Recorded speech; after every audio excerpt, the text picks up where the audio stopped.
The manila envelope arrived at George Preston's office on a Tuesday morning in late October. It was thick. It had no return address.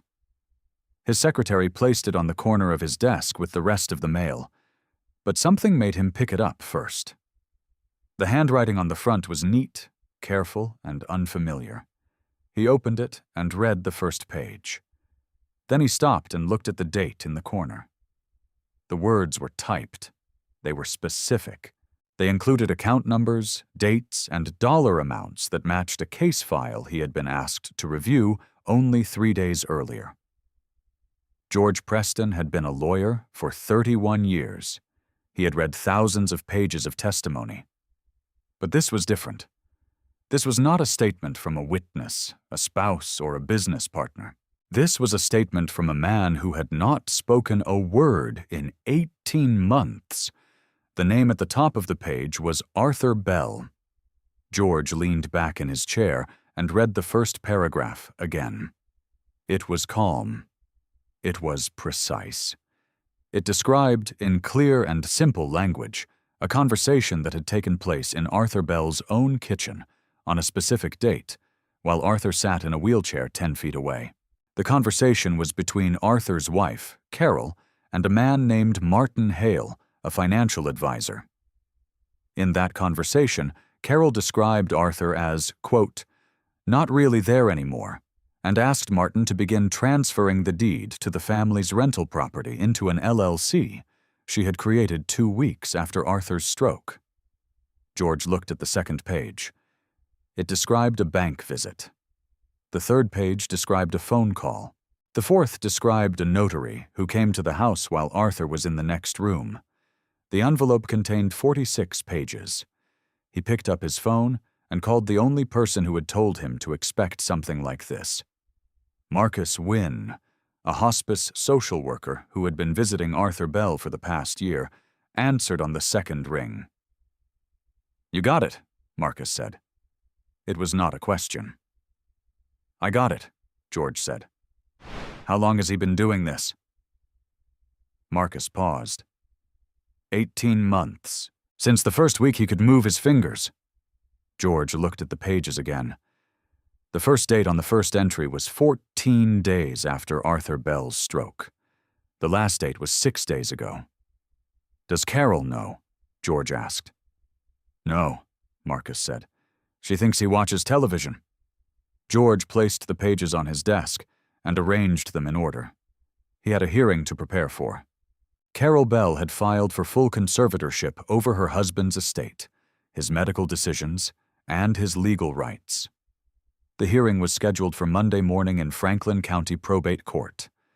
The judge was Meredith Cole. He had 3 working days. George pulled a yellow legal pad toward him and began to write. This was not a case about a man who had lost his voice. This was a case about a man who had used his silence to save his life. Outside his window, the Columbus skyline was gray and quiet. George Preston had seen many things in his career.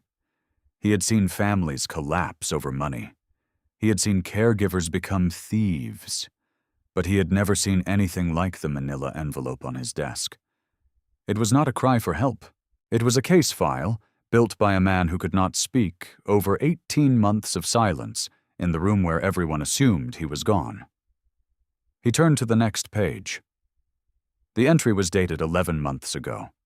It described a day when Carol brought a notary to the house. Arthur was sitting in his wheelchair by the window. The notary looked at him and asked Carol if her husband understood what was happening. Carol said yes. The notary did not ask Arthur. The document being signed transferred a second property, a small commercial building on the east side of Columbus, into the same LLC. Arthur had typed the notary's name. He had typed the time. He had typed the color of the pen. George closed the folder. He had a lot of reading to do. If you know someone who has been underestimated because of illness or age, stay with this story. The stroke happened on a Tuesday night in March, 18 months before that manila envelope reached George Preston's desk. Arthur Bell was 61 years old. He had just finished a plate of roast chicken when his left hand stopped holding the fork. It clattered onto the plate, and Carol looked up from across the table. "Arthur?" He tried to answer. His mouth opened, but nothing came out. His left side dropped, and he slid sideways in his chair. Carol stood and walked toward him. She did not scream. She did not rush. She picked up her phone from the counter and dialed 911, and while the phone rang, she looked at her husband with an expression that later Arthur would have a very hard time describing. It was not panic. It was not grief. It looked, if anything, like someone who had just received news they had been waiting for. The ambulance came in 11 minutes. Arthur was taken to Ohio Health Riverside Methodist Hospital.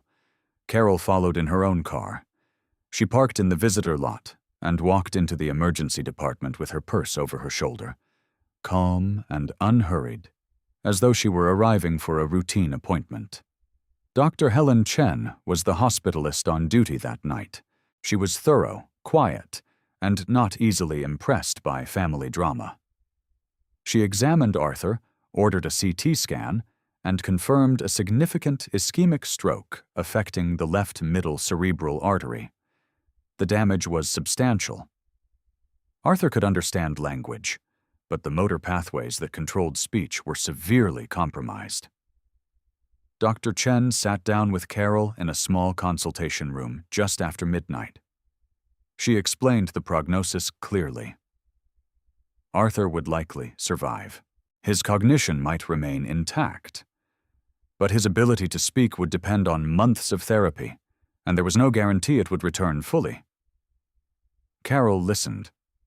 She asked 2 questions. The first was normal. "Will he be able to come home?" "Eventually, with support," Dr. Chen said.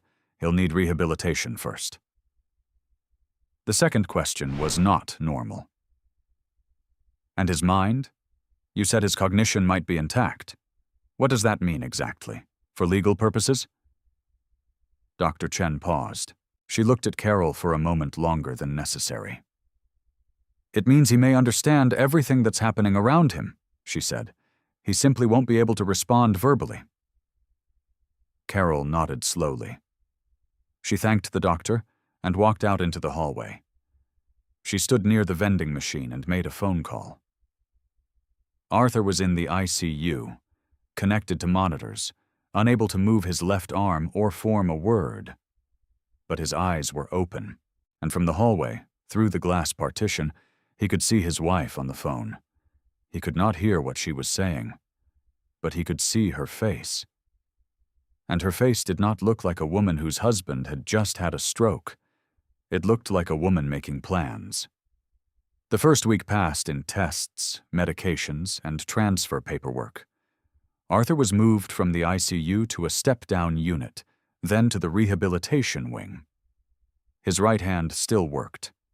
His mind was clear, but every time he tried to speak, nothing came out. The silence was total and physical, like a wall had been placed inside his throat. Carol visited every day. She brought flowers and magazines. She sat beside his bed and talked to the nurses about his care, his medications, his insurance. She was organized and attentive. Everyone said so. She asked questions about his cognitive status at every meeting and took notes in a small leather journal she kept in her purse. What no one noticed was that Carol never asked Arthur what he wanted. She did not ask if he understood his treatment.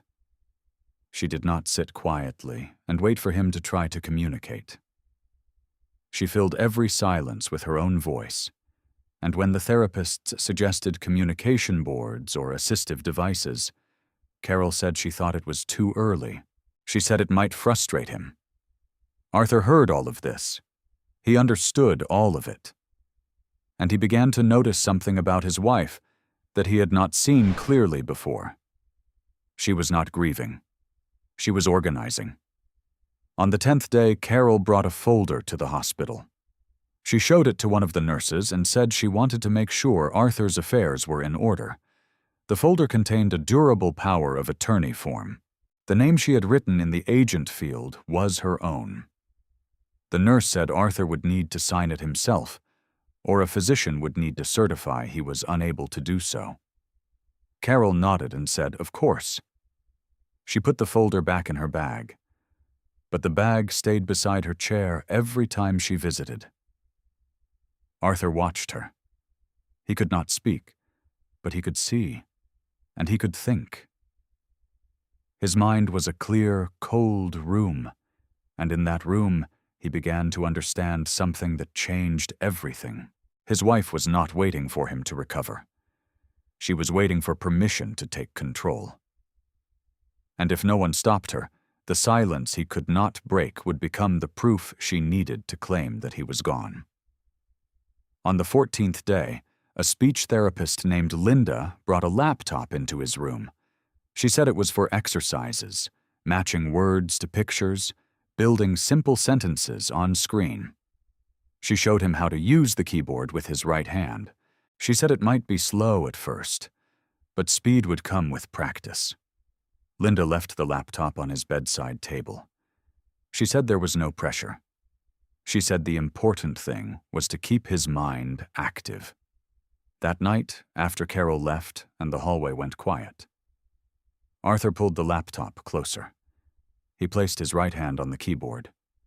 He typed one word, then another, then a full sentence. It took him almost 4 minutes. He read the sentence on the screen. It was not an exercise. It was a record. And it was the first page of what would become 46 pages of testimony, written by a man no one believed was still there. The sentence said, "Carol brought a power of attorney form to the hospital on March 14th. She left it in her bag." The laptop sat on the bedside table for 3 days before Arthur touched it again during therapy hours. Linda, the speech therapist, came each morning. She would open the device, pull up a simple word-matching exercise, and sit beside him while he tapped keys with his right hand. She praised every correct answer. Arthur played along. He matched cat to a picture of a cat. He matched house to a picture of a house. He made his typing look effortful and uncertain, the way a man recovering from a stroke should type. When she left each day, she closed the laptop and placed it on the table. And each night, after the hallway went quiet, Arthur opened it again. He did not use the therapy program. He opened a blank document and began to type. The work was painfully slow at first. His right hand had full strength, but the coordination was rough. A single paragraph took 20 minutes. Some nights he managed only 3 or 4 sentences before exhaustion pulled his hand away from the keyboard. But he kept going. Every night, after Carol left, after the nurses made their rounds, he would reach for the laptop and open the file. He dated each entry. He wrote in plain, clear language, and he recorded everything. The first entries were short. He wrote about the power of attorney form Carol had brought to the hospital. He wrote about the phone call she made from the hallway. He wrote about the look on her face when the doctor said his mind might still be intact. Then the entries grew longer. During the day, Arthur did something that required more patience than typing. He listened. He watched. He paid attention to every conversation Carol had within earshot, every phone call she took in the hallway, every document she pulled from her purse and then put away when a nurse walked in. He could not take notes in the moment. So he memorized. He held each detail in his mind, like a man holding a stone in his fist. And each night he transferred those details onto the screen. Because Arthur understood something most people never have to face. His silence was not just a symptom. It was a strategy. The moment he showed anyone that he could communicate clearly, Carol would know. She would change her behavior, and the window he needed would close. So he stayed quiet. He let the therapists believe he was making slow progress. He let Carol believe he was fading. And every night, he wrote, by the end of the first month he had 7 pages, by the end of the second, 14. The entries were organized by date, each beginning with a time and a location. Kitchen, bedroom, car, hospital room. He wrote about a conversation between Carol and her brother, Richard, about how much the house was worth. He wrote about visits from Martin Hale, a financial advisor Arthur had never met before his stroke, who now came to the house twice a month. He wrote about the day Carol moved a box of files from his home office into the trunk of her car while he sat in the living room, unable to follow. He wrote about the bank statements. Carol had started receiving them at a P.O. box he had not known about. He discovered this one afternoon when he overheard her on the phone with the bank, confirming a mailing address change. She was sitting at the kitchen table. He was 10 feet away in his wheelchair. She glanced at him once, briefly, the way someone glances at a piece of furniture. Arthur typed the P.O. box number from memory that night. Rehabilitation continued through the spring. Arthur was transferred from the hospital to a skilled nursing facility for 6 weeks, then brought home with a visiting nurse 3 times a week. Carol had converted the downstairs den into a bedroom for him. She said it was easier than the stairs. She never asked about the laptop. She never opened it. When visitors came and asked about his recovery, Carol would say, "He watches his shows and does his little exercises." She said it warmly, the way people speak about children. Arthur did not react. He sat in his wheelchair and looked at the television screen, and inside his mind, he added another entry to the file. Summer came, then fall. His typing speed improved. What had taken 4 minutes per sentence now took less than 1. His entries became more detailed. He began including account numbers he had memorized from statements left on the kitchen counter. He included dates of notary visits. He included the names of people who came to the house and the fragments of conversation he could hear from his room. He also began to notice something else. Carol was not just taking his assets. She was building a story. She told neighbors he was declining. She told their few remaining friends that his mind was going. She told the visiting nurse that he had become confused and sometimes didn't recognize people. None of this was true. But Arthur understood that if enough people believed it, the truth would not matter. One night in October, almost 7 months after his stroke, Arthur typed a sentence that changed the direction of the file. He had been writing about Martin Hale bringing papers for Carol to sign, papers that transferred another property into the LLC. He typed the details, the date, the address. Then he typed something new. "Who will read this?" He stared at the words on the screen. The question was not rhetorical. He needed someone to find these pages. He needed someone to believe them. And he needed that person to act before Carol finished what she had started. He closed the laptop and looked at the ceiling. Somewhere upstairs, Carol was sleeping in the bed they had shared for 34 years. He had 14 pages of evidence. But evidence without a reader was just a file on a hard drive. He needed a witness. The next morning, a hospice social worker named Marcus Wynne came for a routine visit. Carol let him in, offered him coffee, and sat in the kitchen while Marcus talked to Arthur in the den. These visits happened once a month. Marcus would ask a few questions, check on Arthur's comfort, and fill out a form. But that morning, Carol's phone rang. She stepped into the kitchen to take the call, and for the first time in 7 months, Arthur was alone in a room with someone who might listen. He looked at Marcus. Marcus looked back. Arthur raised his right hand and pointed at the laptop. Marcus followed his gaze. He saw the laptop on the small table. He looked at Arthur again. Arthur was still pointing. "Do you want me to open it?" Marcus asked. Arthur nodded. Once. Slowly. Marcus walked to the table and opened the laptop. The screen lit up. The file was open. He read the first line. Then he looked at Arthur. And Arthur looked back with an expression Marcus would later describe as the clearest thing he had ever seen in a patient's eyes. It was not desperation. It was not fear. It was the look of a man who had been waiting a very long time for someone to turn the page. Marcus read. His coffee grew cold beside him. From the kitchen, Carol's voice rose and fell on the phone, talking about a property tax bill. She laughed once, short and bright. Arthur watched. His right hand rested on the arm of his wheelchair. He did not move. The pages spoke for him. When Marcus finished the 7th page, he looked up. His face had changed. The easy, professional calm he wore on every visit was gone. In its place was something Arthur recognized. It was the look of a man who had just realized the room he was sitting in was not what he thought it was. Marcus closed the laptop gently. He looked toward the kitchen. Carol was still talking. He leaned closer and whispered, "How many pages?" Arthur held up his right hand. He spread his fingers twice, then 4 fingers and 6. 46, Marcus breathed.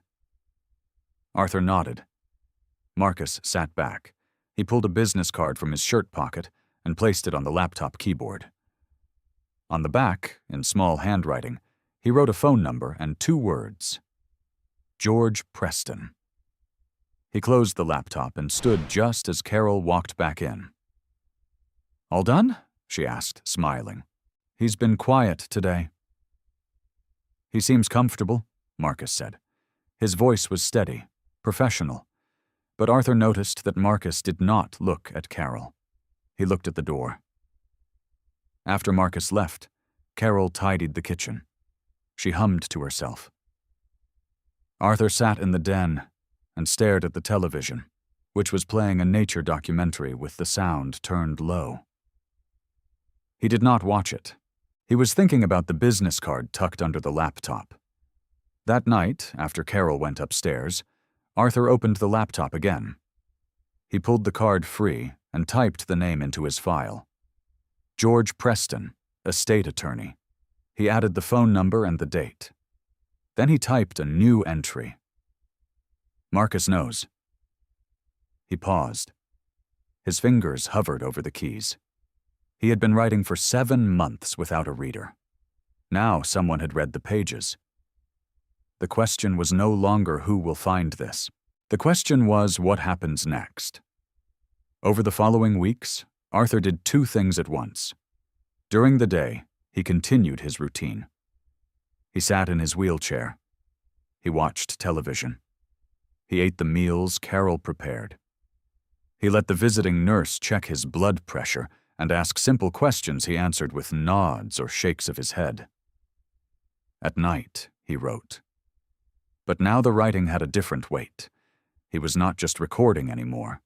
He was preparing. He began organizing the pages. He created a table of contents at the top of the document, listing each entry by date and subject. He went back through older entries and added details he had forgotten the first time. He typed account numbers he had memorized from bank statements left on the kitchen counter. He typed the name of the LLC Carol had created, Bell Property Holdings. He typed the date she filed it with the Ohio Secretary of State, which he had overheard her tell Martin Hale during a visit in May. He also began collecting something new. During the day, when Carol was out, he wheeled himself through the house. He could not reach the filing cabinet in her office upstairs, but he could reach the kitchen counter, the desk in the living room, and the mail that arrived each afternoon. He found things. A credit card statement for an account he did not recognize, addressed to Carol at their home address. A letter from a law firm in Westerville confirming receipt of documents related to property transfers. A receipt from a storage unit facility on the east side of Columbus. Paid in cash, with a unit number written in Carol's handwriting on the back. Each time he found something, he memorized it. Each night, he typed it into the file. One afternoon in late November, 8 months after his stroke, Arthur found something that made him stop breathing for a moment.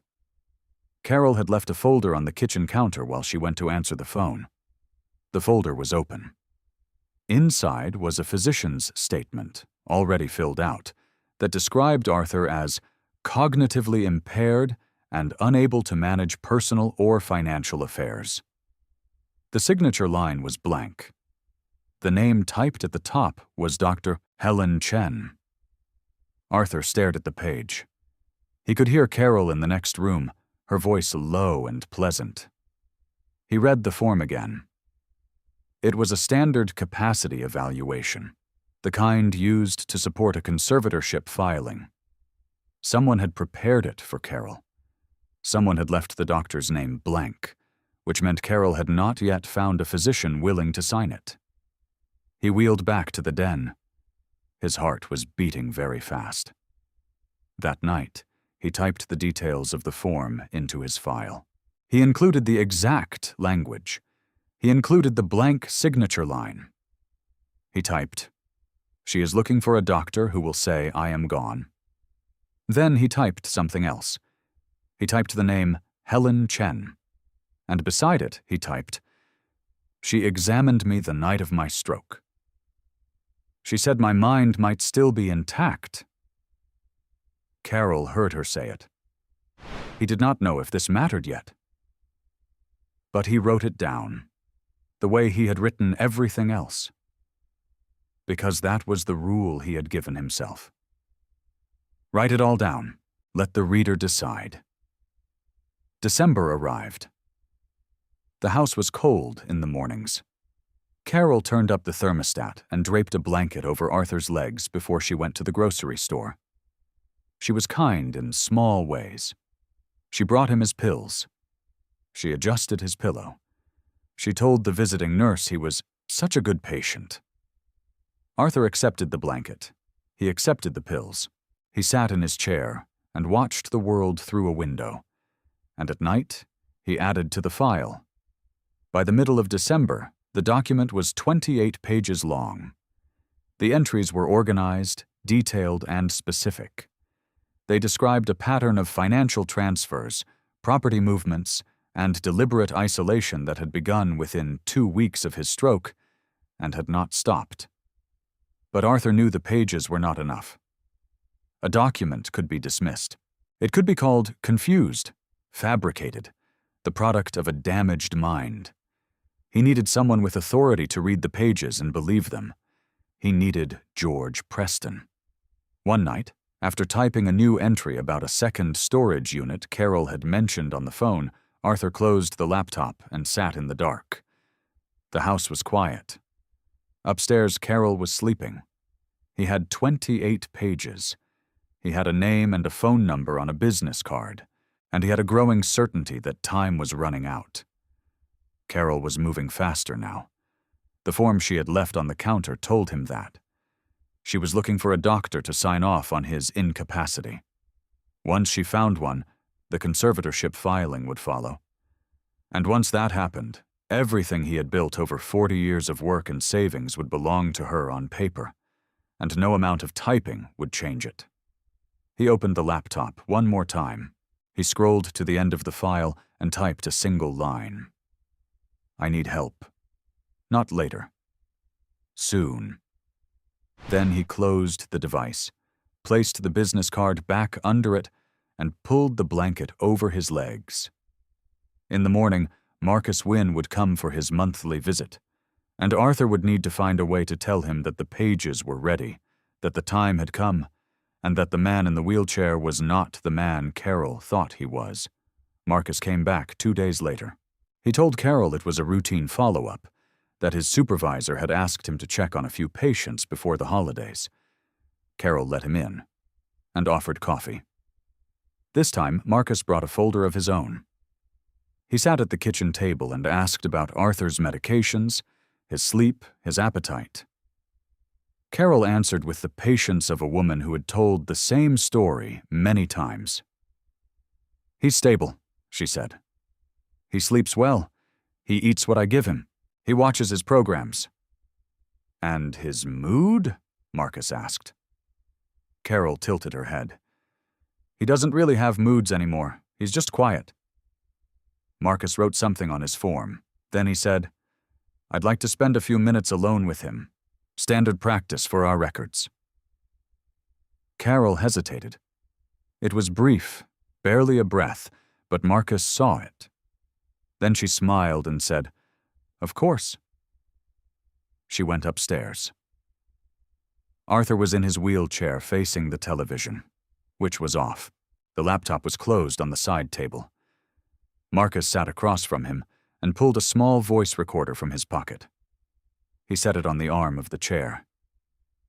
Then he leaned forward. I read everything, he said quietly. All 46 pages. Arthur's eyes moved to his face. I believe you, Marcus said. Every word. Something shifted in Arthur's expression. His jaw tightened. His right hand, resting on the arm of the chair, began to tremble. Not from weakness, from something he had held down for 8 months. Then Arthur reached for the laptop. He opened it, pulled up the file, and scrolled to the last entry. He turned the screen toward Marcus. I need help. Not later. Soon. Marcus nodded. I brought something. He opened his folder and pulled out a printed page. A list of names and numbers. At the top was George Preston, estate attorney, East Broad Street, Columbus. I called him yesterday, Marcus said. I didn't use your name. I told him I had a client who might need legal representation in a conservatorship matter. He asked questions. I told him enough to make him listen. Arthur stared at the page. He's good. 30 years of practice, estate disputes, capacity challenges, elder exploitation. He once got a conservatorship thrown out because the daughter had been forging her mother's signature on property deeds. Arthur typed, When? Monday. I told him I'd bring documentation. I didn't say what kind or who, but he's expecting something, Arthur typed again. Carol has a hearing coming. She filed papers last week. Conservatorship. I heard her on the phone. Marcus's face went still. When? December 18th, Franklin County Probate Court. Judge Meredith Cole. Marcus checked his phone. December 4th. 14 days. That's not much time, he said. It is enough. I have been writing for 8 months. Marcus looked at him.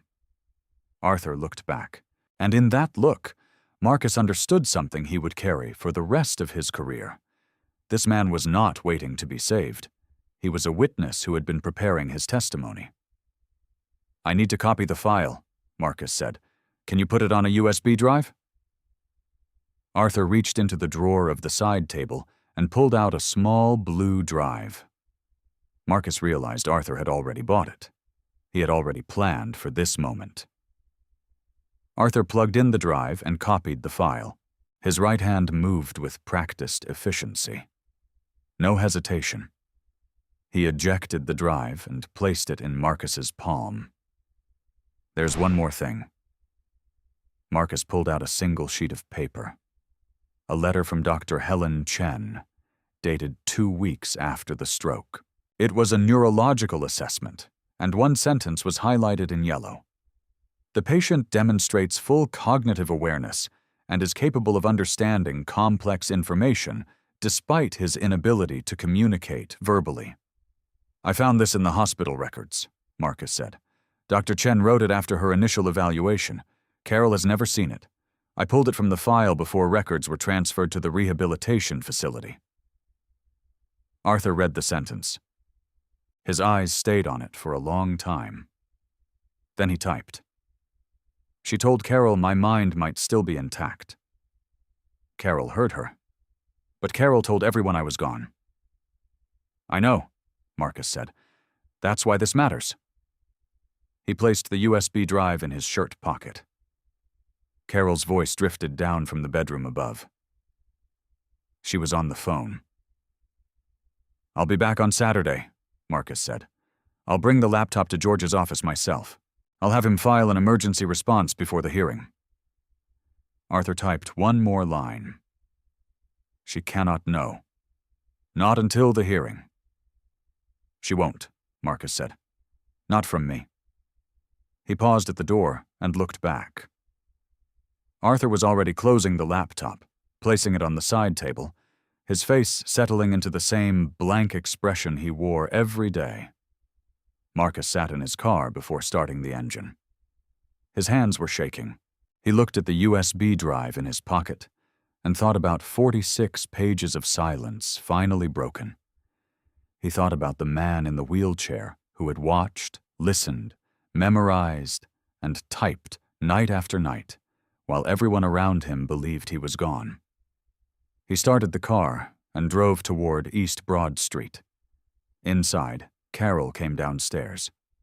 She adjusted Arthur's blanket and asked if he wanted lunch. He nodded. She went to make a sandwich. Arthur sat in his chair and looked at the blank television screen. In 14 days, a judge would read his words. The silence would end. Not because he had learned to speak again, but because someone had finally turned the page. If this story finds you during a hard season, leave the city you are listening from. Carol filed the conservatorship petition on a Wednesday morning, 9 days before the hearing. She drove to the Franklin County Courthouse herself, carrying a leather folder Arthur had given her for their 25th anniversary. Inside were 3 documents: a physician's statement, a financial inventory, and a personal declaration describing her husband's decline. The physician's statement had been signed 2 weeks earlier by a Dr. Alan Price, a family practitioner in Westerville, whom Arthur had never met. Dr. Price had examined Arthur for 20 minutes on a Tuesday afternoon, while Carol sat in the room. He had asked Arthur to identify the current president, the month, and the season. Arthur had nodded or shaken his head at each question.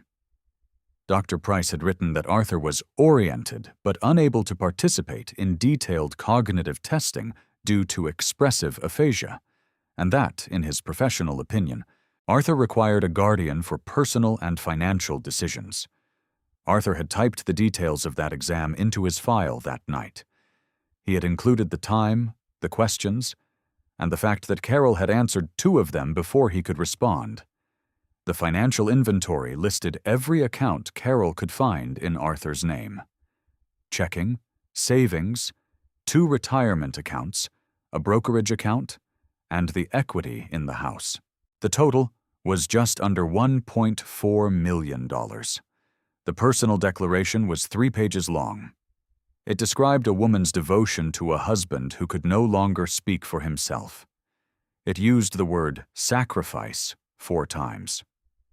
Arthur knew none of this in detail yet, but he knew the filing had happened because he heard Carol on the phone that Wednesday evening, speaking to someone she called Alan, and confirming that the paperwork had been accepted. She was sitting at the kitchen table.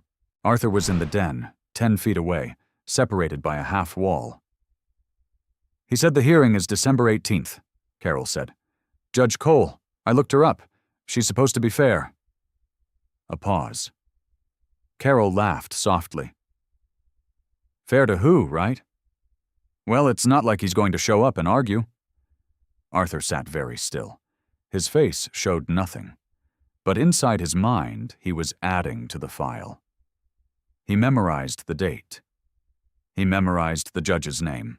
He memorized the tone of his wife's laugh. That night, after Carol went to bed, he typed for 90 minutes straight. The entry was 3 pages long. It described the phone call, the filing, the doctor's name, and the laugh. At the end, he typed a single question. "Is this enough?" He had 46 pages of documentation. He had Marcus. He had George Preston's name on a business card. But he did not know if any of it would matter in a courtroom, where the only doctor who had examined him recently said he was incapable of managing his own life. The next morning, Marcus called George Preston from his car. He did not use Arthur's name. He said he had a client in a conservatorship matter that the hearing was in 9 days, and that the documentation was extensive. "How extensive?" George asked. 46 pages, typed by the respondent himself. A long pause. "The respondent typed them?" "Yes." "And he's the one under the conservatorship petition?" "Yes." George said, "I need to see the pages. Today." Marcus drove to Arthur's house that afternoon. Carol was at a hair appointment. He told Arthur what George had said. Arthur nodded and handed over the laptop. Marcus copied the file to a USB drive, placed it in a padded envelope, and drove to George's office on East Broad Street. George Preston read the pages in his office with the door closed. His secretary said he did not come out for 2 hours. When he did, he was holding the printed stack in both hands, and his face had the look of a man who had just read something that changed the shape of a case. He called Marcus at 6 that evening. "This is real," George said. "These entries are specific. Account numbers, dates, names. If this man typed these, and if he can demonstrate that in front of a judge, the conservatorship is dead." "He can," Marcus said. "He's been waiting for someone to ask." "There's a problem," George said. "The hearing is in 9 days. I need to file an emergency response, gather medical records, subpoena the physician who signed the capacity statement, and prepare Arthur to testify through whatever means we can arrange. That's not a lot of time." "Arthur says it's enough." George paused. "You've spoken with him?" "Through the laptop. He types. He's fast. He's clear. And he has been ready for this for months." George looked at the stack of pages on his desk. The top entry was dated November 30th. It described Carol bringing a notary to the house to sign a transfer deed while Arthur sat in the next room. Arthur had typed the notary's name, the time of arrival, and the color of the pen she used. "Get me the medical records from Riverside Methodist," George said. "I want Dr. Chen's original neurological assessment, and I need to talk to Arthur, in person, through whatever method works." "I'll bring him to your office," Marcus said. "Carol has an appointment on Saturday. I can arrange it." "Do it," George said. "And Marcus?" "Yes?" "Keep the USB drive somewhere safe. If anything happens to that laptop, those pages are the only voice that man has." Marcus hung up and sat in his car outside George's office. The Columbus evening was cold and dark. Streetlights reflected off the wet pavement. He thought about the man in the wheelchair, typing in the dark while his wife slept upstairs, building a case one sentence at a time. He drove home and placed the USB drive in his personal safe. Then he made 2 more calls.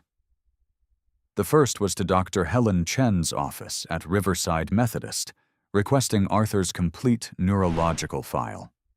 The second was to Nina Patel, a paralegal he had worked with on elder abuse cases before.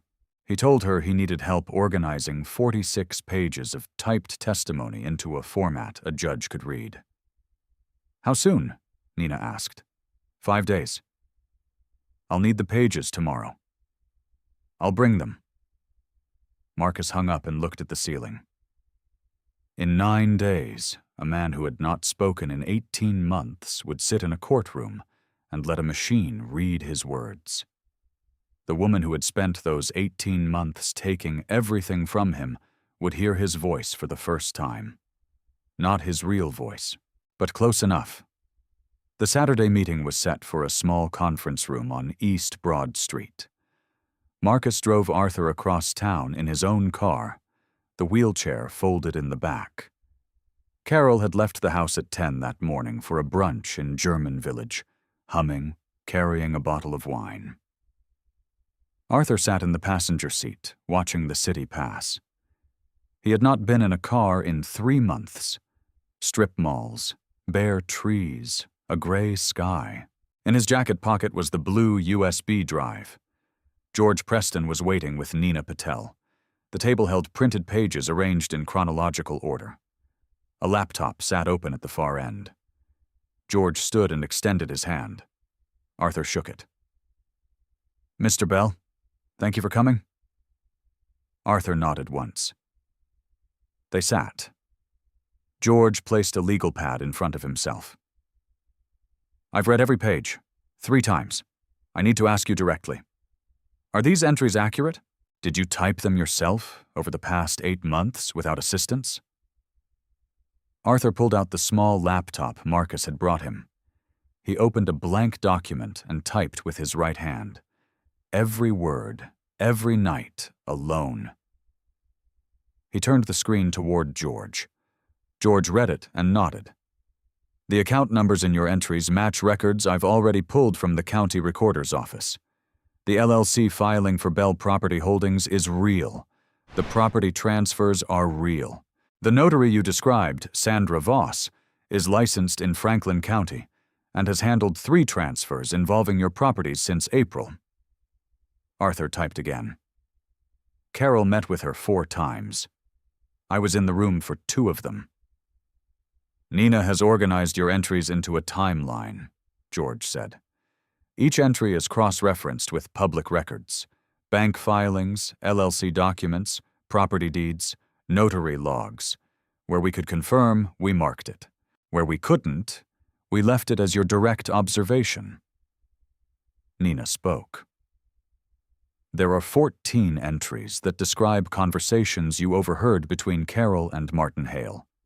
6 include specific dollar amounts. 3 include account numbers. We verified 2 through public brokerage filings. The 3rd appears to be a private account that hasn't been disclosed in the conservatorship petition, Arthur typed. She opened it in May. I heard her give the account number over the phone. She was sitting at the kitchen table. George looked at Nina. She made a note. There's something else, George said. He pulled a single sheet from the stack. Dr. Helen Chen's original neurological assessment, dated 6 days after your stroke. The sentence Marcus highlighted. Arthur read it. He had seen it before, on the page Marcus had brought to the house. But seeing it here, in this room, felt different. It felt like evidence. The patient demonstrates full cognitive awareness and is capable of understanding complex information despite his inability to communicate verbally. Dr. Chen has agreed to testify, George said. She confirmed her assessment. She also confirmed that she told Carol directly, on the night of your stroke, that your cognition might remain intact. Carol's conservatorship petition relies on Dr. Price's statement that you are cognitively impaired and unable to manage your affairs. Dr. Chen's assessment directly contradicts that, Arthur typed. Dr. Price asked me 3 questions. Carol answered 2 of them. George wrote that down. We'll need you to say that in court, through the device. Arthur nodded. We've arranged a voice output device, Marcus said. A tablet with text-to-speech software. You type, and it speaks the words aloud. The court has approved its use as a communication accommodation, Arthur typed. Will Carol see the pages before the hearing? No, George said. I filed the emergency response under seal. Judge Cole will see your typed testimony, Dr. Chen's assessment, and our cross-referenced timeline before anyone enters the courtroom. Carol will see it for the first time when it's presented. Arthur typed 1 more line. Good. George leaned back. He looked at Arthur for a long moment. Mr. Bell, I've handled estate disputes for 31 years. I've seen people lie, forge, manipulate, and steal from family members who trusted them. But I have never seen anyone build a case like this. From a wheelchair, without speaking. For 8 months. Arthur looked at him. His face was calm. His right hand rested on the keyboard. He typed. I had nothing else to do. George stared at the screen. Nina looked down at her papers. Marcus turned toward the window. The room stayed quiet. Then George pulled his legal pad closer and began writing. He had a hearing to prepare for. In 4 days, A man who had been silent for 18 months would sit in a courtroom in Franklin County and let a machine speak the truth he had carried alone, night after night, in the dark. Nina gathered the pages into a binder. Arthur sat a moment longer, looking at the stack that held 8 months of his life. He had typed it all. Every conversation, every transfer, every laugh. And on Monday morning, a judge would hear every word. The hearing was scheduled for 9 o'clock on a Monday morning. Franklin County Probate Court, Courtroom 3, Judge Meredith Cole. Arthur Bell arrived 20 minutes early. Marcus Wynne pushed his wheelchair down a corridor that smelled of floor polish and old paper. George Preston was already inside, standing at the respondents' table with Nina Patel. On the table beside Arthur's chair was a tablet with a text-to-speech application open and ready. Carol sat at the petitioner's table with a local attorney she had hired 2 weeks earlier. She wore a navy dress and the pearl necklace Arthur had given her for their 30th anniversary. She looked composed and slightly sad, the way a devoted wife might look when asking a court to protect her husband from himself. She did not look at Arthur when he entered. In the back row, Dr. Helen Chen sat with a manila folder on her lap. George had called her on Thursday and explained what Arthur had done. She had listened in silence and then said, "I told his wife that first night. I told her his mind might still be there." "I know," George had said. "He wrote it down." At 9 o'clock, Judge Cole entered. She opened the file, glanced at both sides, and turned to George. "Mr. Preston, your emergency response is unusual. I'd like to hear from your client first." George stood. "My client is Arthur Bell. He suffered a significant stroke 18 months ago and has been unable to speak since. However, he is cognitively intact and has prepared a detailed written statement. With the court's permission, he will present it using a voice output device." Carol's attorney stood. "We object. The petitioner's filing includes a physician's statement confirming cognitive impairment. If Mr. Bell cannot communicate verbally, we question whether a typed document, prepared without oversight, constitutes reliable testimony." Judge Cole looked at George. "Do you have medical evidence to the contrary?" "Dr. Helen Chen, the hospitalist who treated Mr. Bell the night of his stroke, is present and prepared to testify." Carol turned in her seat. For the first time that morning, her composure cracked, just a tightening around her eyes. Arthur saw it. He had spent 18 months watching his wife's face. Dr. Chen was sworn in. She testified that Arthur had significant expressive aphasia, but intact cognitive function. She told the court she had documented this clearly in her neurological assessment. George asked what she had told Mrs. Bell that night. "I told her that her husband's mind might remain intact despite his inability to speak. I told her explicitly that he could understand everything happening around him." "Did Mrs. Bell respond?" She asked what that meant for legal purposes. A sound moved through the courtroom. Not a gasp, just the collective intake of breath. Dr. Chen then dismantled Dr. Price's evaluation, a 20-minute exam, 3 orientation questions, Mrs. Bell assisting with responses, no formal cognitive assessment. His conclusion was not supported by his own methods, and it was directly contradicted by hers. Carol's attorney asked a few questions on cross. Dr. Chen held firm. Aphasia affects speech, not thought. Judge Cole made a note. "Mr. Preston, you may proceed." Marcus placed the tablet in front of Arthur. The courtroom went quiet. Arthur's right hand rested on the keyboard. He began to type. The voice was flat and electronic, but the words were his. "My name is Arthur Bell. I am 62 years old. I had a stroke on March 14th and have not spoken since. But I have been able to type since the second week. I have been writing every day for 8 months. What I am about to read is a record of what happened while I sat in my wheelchair and everyone assumed I was gone. He read entries about the power of attorney form, the phone call in the hallway, the LLC, the property transfers, the notary visit, the storage unit, the blank physician's statement with Dr. Chen's name typed at the top. Each entry included a date, a time, a place, and a detail no confused man could invent. When he reached the entry where Carol said the hearing date and laughed, he typed slowly. The tablet spoke clearly. She said, "It's not like he's going to show up and argue." The silence in the room changed. It was no longer the silence of attention. It was the silence of reckoning. Arthur typed his final passage.